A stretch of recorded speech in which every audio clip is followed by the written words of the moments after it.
అసలు మనకు పెద్ద జబ్బు ఏమిటంటే ఎవళ్ళు ఏం పంపినా వెంటనే ఏదో జవాబు పెట్టాలి.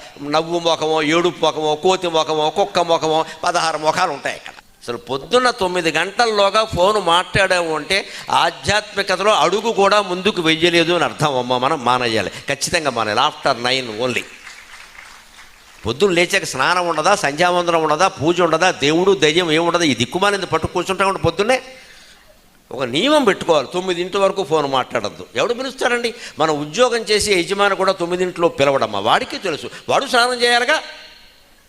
రాత్రి 10 కూడా ఫోన్ మాట్లాడడం, అప్పుడు కూడా ఫోన్ పక్కలో పెట్టుకోవడం. ఫోన్లో లైటింగ్ ఉంటుంది. తల దగ్గర దీపం పెట్టారంటే అర్థం ఏంటి? శవం అని అర్థం. అక్కడ దేనికి పెడతారు తల దగ్గర దీపం? ఫోన్ తల దగ్గర ఎలా పెట్టుకుంటారండి? అవతల బారేయాలి కదా.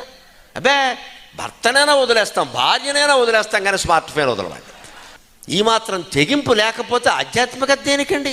అంటే ఏమిటి?